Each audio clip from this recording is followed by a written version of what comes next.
Gothic text, in a sense, are one that help to invoke the fear of the unfamiliar, the uncanny, the things that people who are considered normal typically don't follow.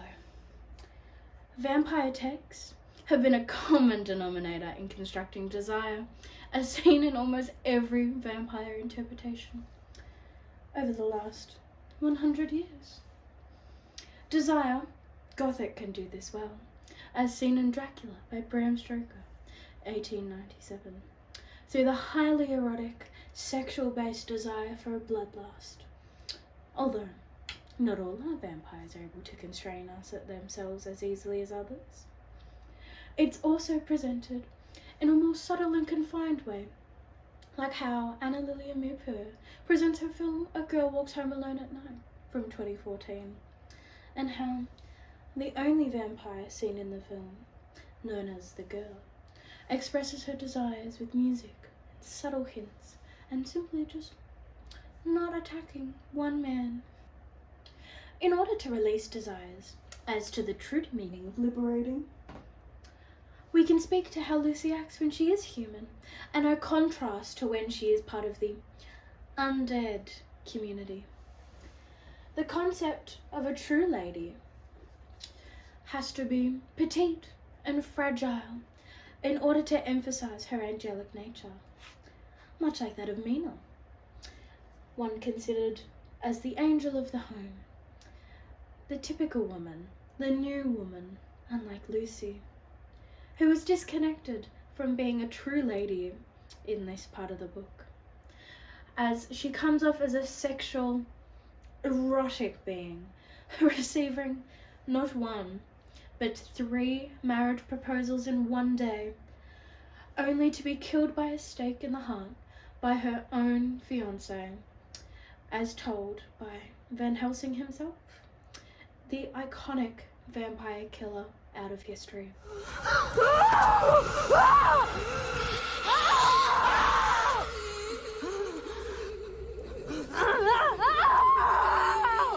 Now, the concept of a lady can also be seen in A Girl Walks Home Alone at Night, in between our 2 leading ladies.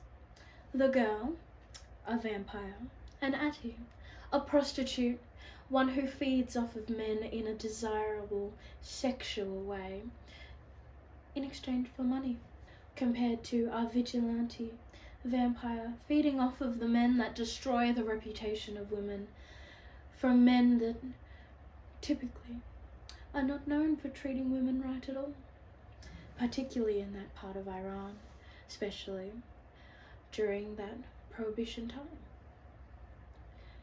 Now, the girl is able to relieve Attie of both Saeed and of Hussein in the end, both religious drug abusers, creating 2 different senses of liberation from desire, a sexual way from the concept of the prostitute, and one of the way of relieving the 2 men from the drugs they desire, although they abuse them throughout the whole film until their deaths.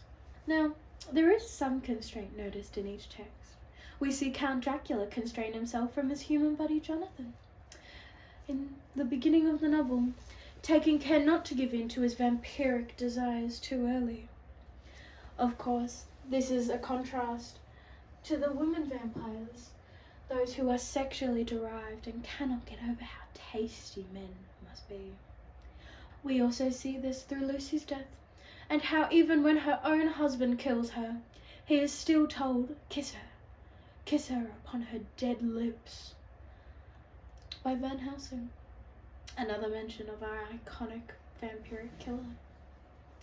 The girl is also able to constrain herself, and this can be tied throughout the music that we see throughout the whole film, where only 2 songs appear to be in English compared to the rest of the Iranian language seen throughout the film. The song itself, Death by White Lies, is a symbolistic song of an action that the girl commits to others, but can't commit to herself.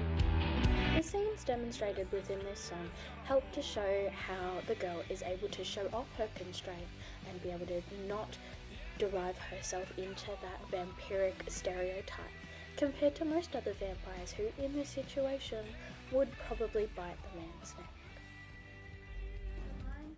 Fear has a hold on me relates to how her actions are each time she goes to attack someone, whether they are worthy of it or not. This can be seen by how she shows herself to the young boy. The watcher of all events throughout the film tells him of what she could do to him, but simply because there are worse people. These promises of him being a good boy will be what helps her to constrain herself. We have a quote, "But because of it, the vampire condition becomes that of the rebellious outside, belonging to a persecuted minority," which is in reference to how the girl is portrayed, seen through one of our secondary readings.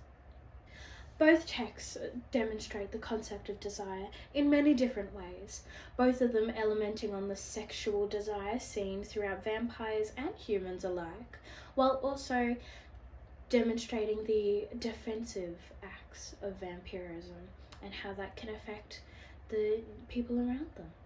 We see examples of this in A Girl Walks Home Alone at Night, particularly with how the girl simply protects everyone from those difficult men around. And of course, in Bram Stoker's Dracula, this is considerably seen throughout the actions of Jonathan and Count Dracula themselves, and how he protects Jonathan, only to then try and kill him himself. Overall, the concept of desire throughout Gothic texts can be subjective to who reads them, and how they can be interpreted. Most will love the idea of the Gothic, and how desire can be seen in such a wonderful, lustful way. But of course, desire can also be the cause of many fears throughout the eyes of others. Fears in the way of knowing what will happen to them, but being unable to stop it. Of course, not many vampires are able to constrain from their desires, just a select few, as each of them show themselves a way of letting go and giving in to the desire in a way that makes everyone either fear for themselves or fall into a deeper trap of lust and sexual eroticity. It is, after all, about the uncanny and the unfamiliar effects. The fear you feel while reading.